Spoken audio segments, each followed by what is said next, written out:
Hello dear parent, welcome to today's video. We are discussing blocked care, and this video is part of the series about blocked care. The first video was about understanding blocked care. The second video was about 7 signs that might show you that you are in blocked care. And now for the rest of the series we'll be discussing about how to begin healing from blocked care, moving through blocked care. If you haven't watched those two videos, those first two videos, I would encourage you to stop this video, watch those two videos, and then come back to this series about this next part of the series about healing from blocked care. Now, before we go any further, I want to discuss something with you. The first part is that this is a journey, this is a process. It's not going to happen overnight. I don't want to give you false hope and tell you that you're just going to do one simple exercise and all of a sudden you're going to feel all this connection with your child, all this joy in your life, all these fuzzy emotions with your child. It's not going to happen like that. What I really like is those scaling questions and thinking about those scaling questions. So where are you today in all that overwhelm, disconnect, stress? Most likely you're feeling like a 10 out of 10 or a 9 out of 10. So what can you do today to get you down? If you're feeling a 10 out of 10, what can you do today to make you feel a 9? And a 9.5 is also good. And again, so that you don't feel discouraged, that you also look back and say, oh, I started as a 10 and now I'm feeling as a 9, and celebrating those small successes. The next part as well is that this is not a linear process. So I'm not going to tell you, do step 1 and then step 2, step 3, step 4, and then you're going to get to the ends of the journey and you're going to feel again all this connection with your child. It doesn't happen like this. What works for you might not work for someone else. So I'm going to give you lots of tips and then you will tailor it according to your own situation and your own preferences and your own personality and your own family situation that you're going through. Lastly, that I want to discuss with you is in the beginning I was going to do one video where I discuss lots of tips, but then I decided to go against that idea because most probably you're already overwhelmed and I don't want to set you up for failure. So I said, let us start with something small first today. We'll be discussing about bringing joy and celebrating little moments of joy in your life. It's an easy step and it's also effective. So starting from something small and then going over more tips that might need more work from your part, but starting first so that we can start seeing some difference in your life, in your family situation. And if you think that maybe you have mastered this video, this skill, you have mastered this and you're ready to move on, feel free to move on to the other videos. If you're new here, welcome. I'm myCaRE&CO. I help Christian adoptive families move through the post-adoption season with faith, neuroscience, and connection to move through the trauma, the stress, and the overwhelm, to have more of this nurturing home, these healing connections, and to walk in the grace and wisdom that God provides. And in this channel particularly, I provide gentle encouragement, faith-filled wisdom, and trauma-informed tools for adoptive parents like you who are navigating this parenting journey. So feel free to subscribe for all the videos, share with maybe another parent or maybe even a professional who you might think might benefit from these videos. Let's start with a very quick recap of what is blocked care. For our purposes, blocked care is between the parent and the child who has gone through trauma. And what happens is that you as a parent, you're giving, but the child, because of the trauma that they pass through, is feeling that they're blocking you. So they're not being receptive to your care. And your own body system goes into this protection mode where it says, I can't keep on giving without receiving anything back. And again, it's not a sense of failure from your side or because you do not care, because deep down you would care. It's just that you are so overwhelmed, so stressed, and there is this chronic disconnection that is happening. So it's an automatic system that your own body and brain are going through, and they're going through survival mode. And again, I'm here to tell you that it's hard, but healing can happen with little steps. That's why we're here.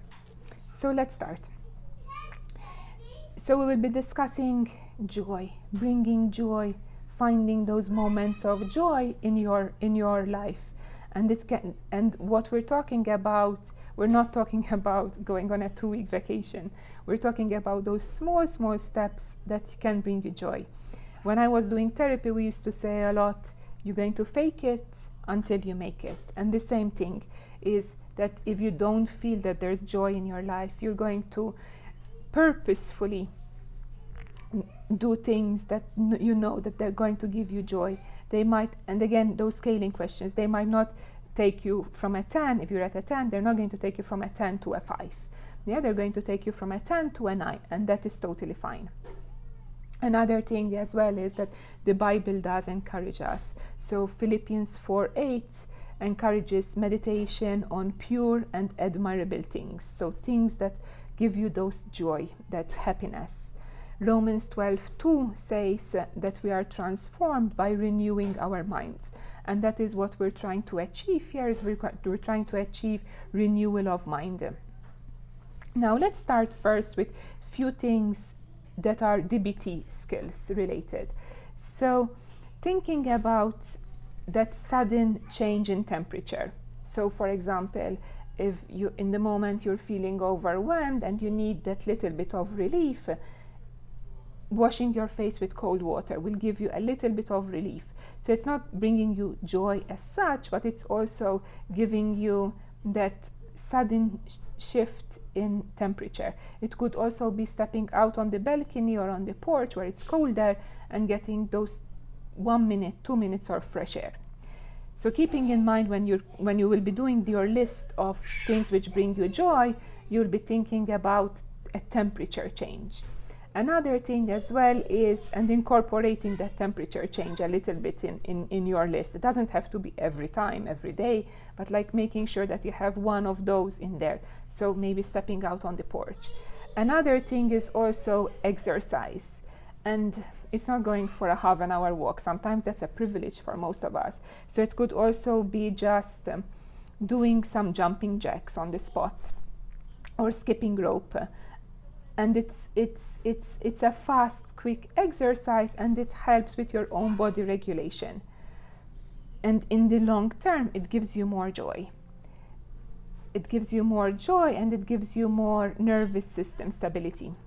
The next one is deep breathing. So maybe finding that time where you're deep breathing. And deep breathing is where you're feeling the breath going down into your diaphragm, in your tummy. It's kind of like inflating and then releasing, holding it and then releasing it. You have to do it like a deep breathing to see any difference. The next part is also mindfulness of your thoughts, of your mood.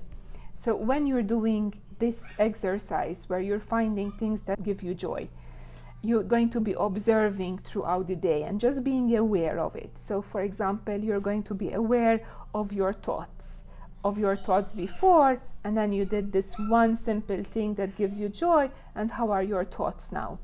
The same about feelings. How were you feeling? And also any physical sensation inside your body. So how was your body feeling? Maybe you were feeling tense in the shoulders. Maybe you were feeling this gut feeling, and you did this little exercise, what gives you joy, and you feel that you're a little bit less tense.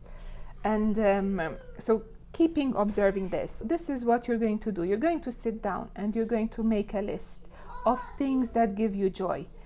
And they can be simple things, as we said. So for example, for me, it could be I go and I stroke my cat for 2 seconds.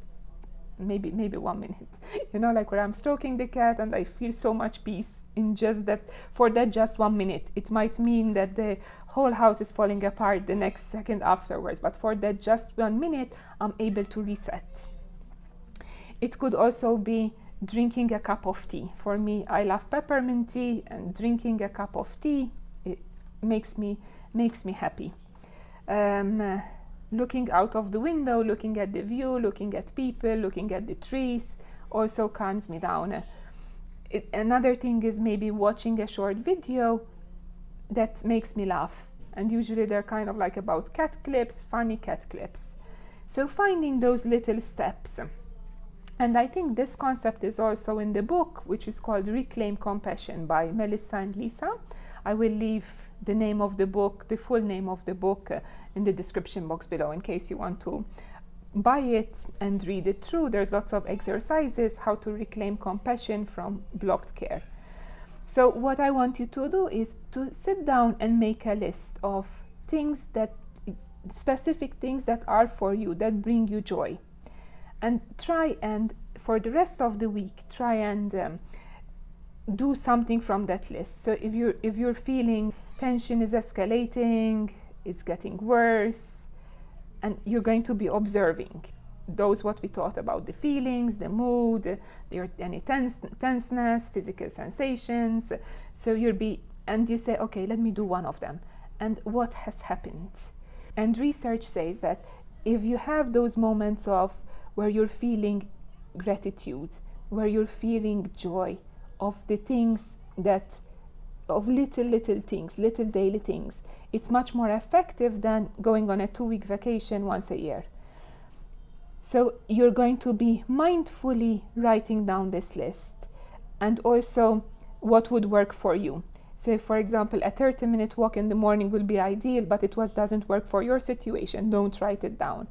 Find something that is going to help you and that is realistic. It has to make sense for you.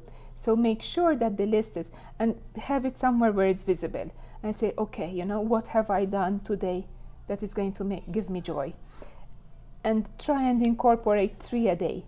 And as at the end of the day, try and reflect and say, okay, how did it go?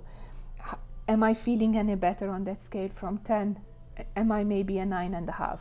And maybe I'm back to 10, but in the moment, did I feel a 9.5? And celebrating those little moments. And what research says is that the more you do it, the more you practice. And also the Bible says about you're actually renewing your mind. So the more you practice, the more of these moments that you give to yourself, the more stable your brain chemistry is. So that's the intention of this exercise. It's better to have those tiny moments in a day versus that long 2-week break, which we all need, but sometimes it's unrealistic. So this is what I want you to do for the rest of the week. In the next video, we'll be discussing another tip to help you to add on to this. So it doesn't mean that you won't continue doing this. It means that you could continue doing this, but you're able to add on something else. But you would have had 1 week of adjustments, practice to see what's working, what's not working, what can you adjust, and so on. So I hope that this video has been helpful. Let me know in the comments below if there's any specific, I'll be curious to know any specific things that give you joy in your day. I hope that this will give you some encouragement, and I'll see you in the next video. Thank you so much for watching. Bye.